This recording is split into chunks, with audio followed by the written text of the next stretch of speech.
आत्मकथात्मक शैली में लिखे जाने के कारण शेखर में व्यक्तित्व की खोज अधिक कुशल और प्रामाणिक ढंग से संभव हो सकी है। व्यक्तित्व को समझने का अर्थ है अपने को समझना, अपनी सृजन प्रक्रिया को समझना।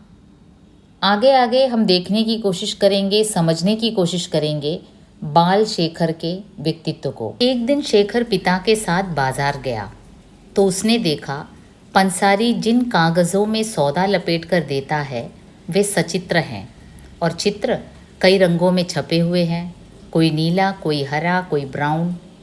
चित्र थे भी सिपाहियों के, जहाज़ के, हवाई जहाज़ों के, तोपों के, धुएं के, यूँ कह लीजिए कि उथल पुथल के। और उन दिनों उथल पुथल के कामों में उसे विशेष रुचि थी। उसने पिता का पल्ला पकड़कर कहा, हमें ये ले दीजिए। क्या? ये कागज़? पिता ने हंसकर कहा, अच्छा। फिर दुकानदार से बोले, भाई ये पुराने अखबार कुछ से दे देना। शेखर ने जोड़ा, अच्छी फटी सटी हम नहीं लेंगे। और जब उसने देखा कि दुकानदार उसकी बात पर विशेष ध्यान नहीं दे रहा है, तब उसने स्वयं बढ़कर 8-10 चुन ली। घर आकर अपने भाई बहनों को जुड़ाकर वह भूमि पर एक एक अखबार फैलाकर देखने लगा और उनके चित्रों के नीचे लिखे हुए वर्णन पढ़ने लगा। फला में हमारी जीत, शत्रु के असंख्य आदमी मारे गए, हम आगे बढ़ रहे हैं, हमारे हवाई जहाज़ फला पर गोले बरसा रहे हैं। शेखर ने पूछा, हम कौन हैं? ईश्वरदत्त बोला, अंग्रेज़ जो जर्मनों से लड़ रहे हैं। तब शेखर ने एक चित्र देखा जिसमें सिख सिपाही बंदूकों पर संगीनें चढ़ाए बढ़ रहे थे। उसके पास भी लिखा था, हमने फला में संगीनों का चार्ज किया, शत्रु के फला आदमी मारे गए, हमारे पक्ष में भी कुछ मरे और कुछ घायल हुए हैं। शेखर ने कहा, ये तो अंग्रेज़ नहीं है। भाई ने बताया, सिख सिपाही भी अंग्रेज़ों की ओर से लड़ रहे हैं। अंग्रेज़ भारत में राज्य करते हैं, इसीलिए भारतीय सिपाही उनकी तरफ से लड़ने भेजे जाते हैं। और पिता कह रहे थे कि कई लाख भारतीय मारे गए हैं। शेखर ने सरस्वती से पूछा, मरते कैसे हैं? अब देखिए, पहले से ही शेखर के मन में मृत्यु के प्रति काफ़ी जिज्ञासा है। ऊपर से अब इन चित्रों में उसने क्या देखा कि युद्ध हो रहा है, लड़ाई हो रहा है, कई लोग मारे जा रहे हैं, तो ये मरना आखिर क्या है? तो वो पूछ बैठता है अपने सरस्वती से, अपनी बहन से ही पूछता है, मरते कैसे हैं? मर जाते हैं, और क्या। अब सरस्वती उससे 5 साल बड़ी थी, उसे बस इतना ही पता था कि मर जाते हैं। मरकर क्या होता है? अब आखिर मरकर होता क्या है, ये भी बच्चा जानना चाहता है। पागल, जान नहीं रहती, चल फिर बोल नहीं सकते, तब ले जाकर जला देते हैं। अब सरस्वती उसका एकदम प्रैक्टिकल उत्तर देती है, अरे पागल, जब मर जाते हैं ना तो हमारी जान चली जाती है, हम चल नहीं सकते, फिर नहीं सकते, बोल नहीं सकते, अब इतना कुछ नहीं कर सकते तो हमें ले जाकर जला देते हैं। डूबने से ऐसे ही मर जाते हैं। अब देखिए, डूबने पर भी मृत्यु इसी प्रकार की होती है। हाँ, क्यों मरते हैं? सांस बंद हो जाती है, तब जान निकल जाती है। अब देखिए, सांस के बंद होने से भी जान निकल जाती है। शेखर थोड़ी देर इस बात को सोचता रहा, फिर एकाएक उसने पूछा, जान क्या होती है? अब देखिए, क्या क्या जानना चाहता है बच्चा। ये बच्चे की क्यूरियोसिटी की कोई लिमिट नहीं है। जानना चाहता है कि जान क्या होता है, मरने के बाद क्या होता है, आखिर ये मरना नामक प्रक्रिया क्या होती है। होती है बस। अब जान क्या होती है ये तो सरस्वती भी नहीं जानती। वो कहती है, होती है एक चीज़। उसने फिर आग्रह किया, क्या होती है? मुझे नहीं मालूम, पिताजी से पूछो। अब सरस्वती तंग आकर बोलती है, मुझे तो बस इतना ही मालूम है, आगे जानना है तो पिताजी से पूछो। थोड़ी देर बाद शेखर ने फिर पूछा, जान आती कहाँ से है? अच्छा, जान जाती का कैसे है ये तुम्हें नहीं पता, कम से कम ये तो बता दो, जान आती कहाँ से है? ईश्वर से। जाती कहाँ है? ईश्वर के पास। ईश्वर ले लेता है? अब देखिए बच्चा कैसे सोचता है। उसकी रैशनैलिटी, उसकी वे ऑफ थिंकिंग देखिए। ईश्वर ही जान देता है और ईश्वर ही ले लेता है क्या? हाँ, शेखर ने संदेह के स्वर में कहा। थोड़ी देर बाद उसने फिर पूछा, इतनी सब जाने ईश्वर के पास गई होंगी? इतने सारे लोग तो मर रहे हैं, इनकी सब जाने ईश्वर के पास पहुंच गई होगी क्या? हाँ, जर्मनों की भी। अब हमारी जो फौज है वो तो गई ही ईश्वर के पास, जो जर्मन मरे वो भी ईश्वर के पास पहुंच गए क्या? हाँ, सब कुछ ईश्वर करता है। हाँ, तब लड़ाई भी ईश्वर ने कराई होगी। जब सब कुछ ही ईश्वर करता है तो मुझे तो लगता है लड़ाई भी ईश्वर ने ही कराई होगी। हाँ, तब कहकर शेखर रुक गया। उसे याद आया, उसने अखबार में ही पढ़ा था कि जर्मन लोग बड़े क्रूर होते हैं, कैदियों को पीटते हैं, भूखा मारते हैं, औरतों को कोड़े लगाते हैं, सड़कों पर घसीटते हैं इत्यादि। क्या यह सब भी ईश्वर के करने से ही होता है? अब देखिए, जर्मन लोग ये सब करते हैं, ये सब उसने पढ़ रखा है समाचार पत्र में। बड़े क्रूर होते हैं, है ना। नासी जो होते हैं, हिटलर के बारे में उसने पढ़ रखा है, कॉन्सेंट्रेशन कैंप के बारे में उसने पढ़ रखा है। कैदियों को पीटा जाता है, भूखा मारते हैं, औरतों पर कोड़े लगाते हैं, उन्हें सड़कों पर घसीटते हैं। तो क्या ये सब भी ईश्वर के करने से ही होता है? भाइयों के साथ शेखर तांगे में बैठा हुआ सैर करने जा रहा था। तभी उसने देखा सामने से एक टुटियल से छकड़े में एक अधमरा घोड़ा लगा आ रहा है। छकड़ा लदा हुआ है, घोड़ा उसे खींच नहीं सकता, पर गाड़ीवान उसे चाबुक लगाता जाता है और गाली देता जाता है।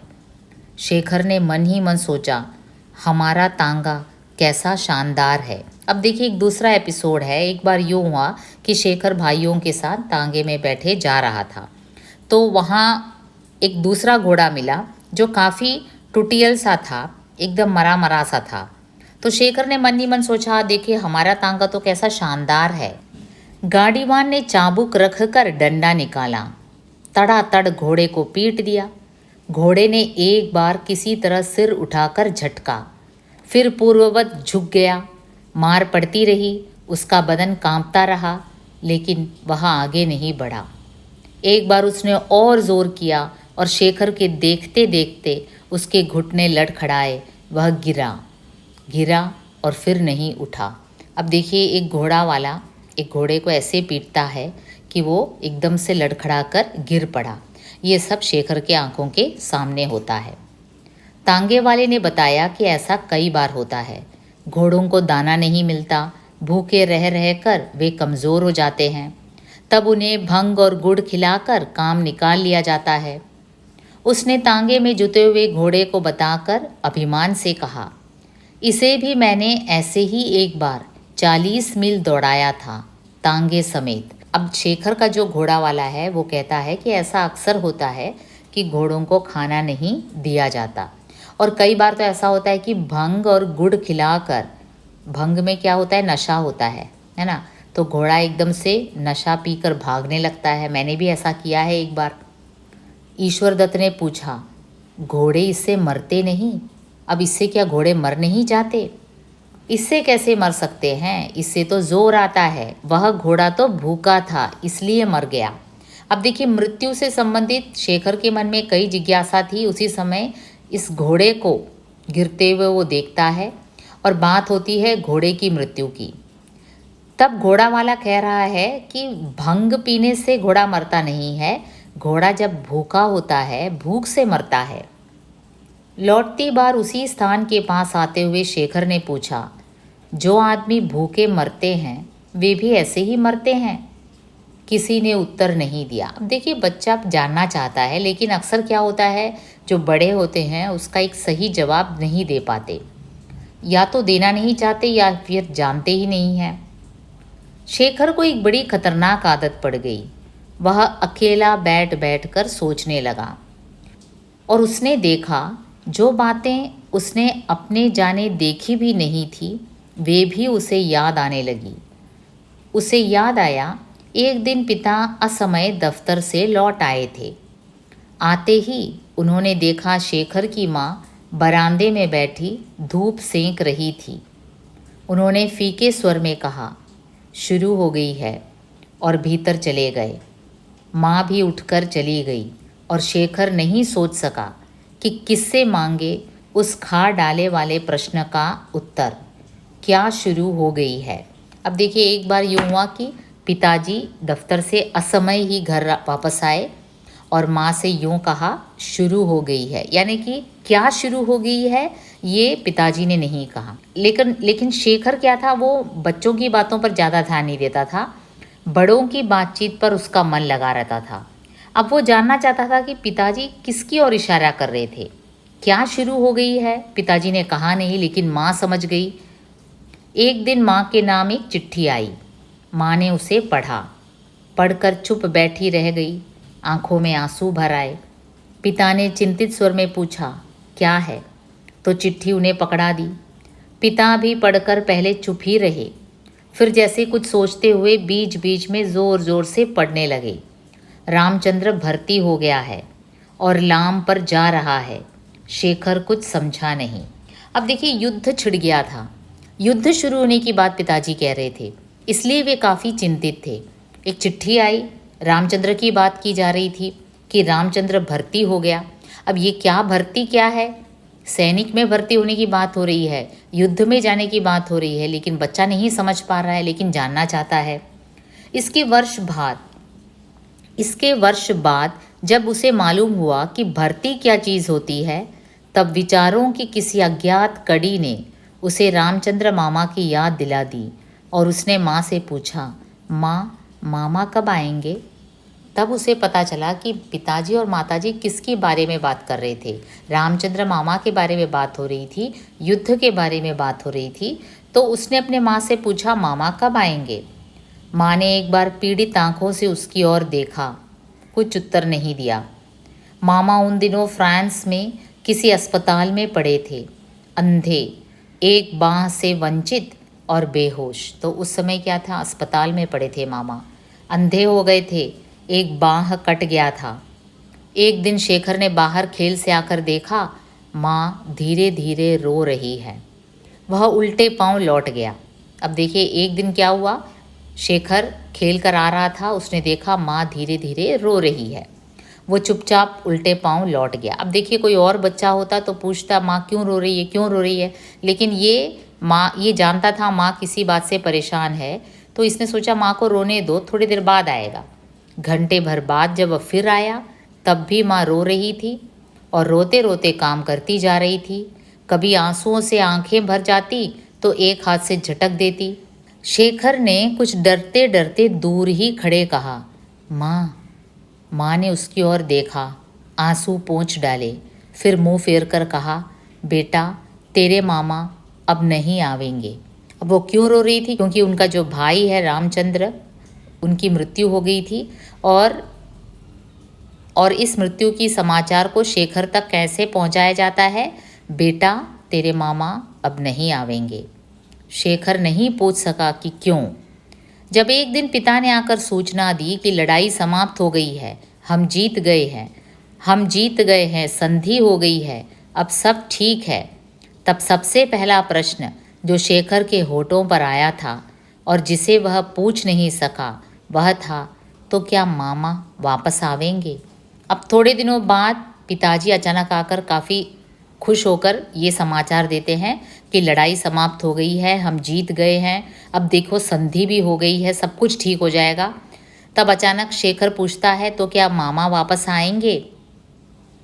शेखर ने सुना कि पंजाब में दंगा फसाद हुआ है, गोली चली है, बहुत लोग मारे गए हैं, फौजें आ रही हैं, कई स्टेशन जला दिए गए हैं, लाइनें टूट गई हैं। इन सब बातों को सुलझाकर जोड़कर वह पिता के पास गया।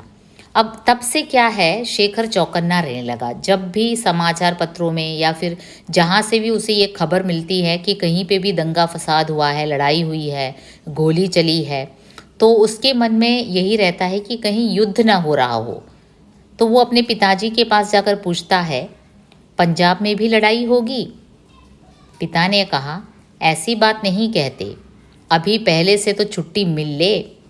अब एक युद्ध जो हुआ है उससे तो कम से कम छुटकारा मिल जाए, अभी से दूसरे युद्ध की बात मत करो, पहली तो कभी की खत्म हो गई। अब देखिए शेखर कहता है पहले वाला युद्ध तो खत्म हो गया ना, पर उसका असर तो बाकी है, अभी चीज़ें इतनी महंगी हैं। अब देखिए अब युद्ध जब हो छिड़ जाता है तो नेचुरली महंगाई बढ़ जाती है, उसका साइड इफ़ेक्ट होता ही है। शेखर ने उद्दत स्वर में कहा, इससे क्या, अगर ईश्वर की मर्जी हुई तो और होगी ही। अब देखिए बच्चा बोलता है कि अगर ईश्वर की मर्जी हुई ना तो युद्ध और होगी ही, क्योंकि उसने क्या सुन रखा है, ईश्वर ही तो यही सब कराता है, ईश्वर की अगर मर्जी होगी तो ज़रूर होगी युद्ध। पिता ने घूर कर उसकी ओर देखा और कहा, भाग जाओ। पिता ने देखा कि शेखर बहुत पूछने लगा है और घर की पढ़ाई से उसकी यह आदत हटती नहीं। भला सरस्वती की पढ़ाई का क्या रौब। उन्होंने शेखर को बुलाकर कहा, शेखर तुम्हें स्कूल जाना होगा, कल चपरासी ले जाकर दाखिला करा आएगा। अब पिताजी ने, अब देखिए शेखर ने कॉन्वेंट छोड़ दिया था जब से सिस्टर ने उसके कॉलर में एक कार्ड लटका दिया था, उस दिन से तो उसने कॉन्वेंट छोड़ दिया था, घर में पढ़ाई हो रही थी, मास्टरों को भगा दिया, सरस्वती ने पढ़ाया। अब पिताजी को लगने लगा कि लड़का कुछ ज़्यादा ही तंग कर रहा है, ज़्यादा ही प्रश्न पूछ रहा है, क्योंकि उसके पास वक्त ज़्यादा है, स्कूल तो जा नहीं रहा, तो इसलिए पिताजी ने एकदम से खबर सुना दी कि तुम्हें अब से स्कूल जाना है।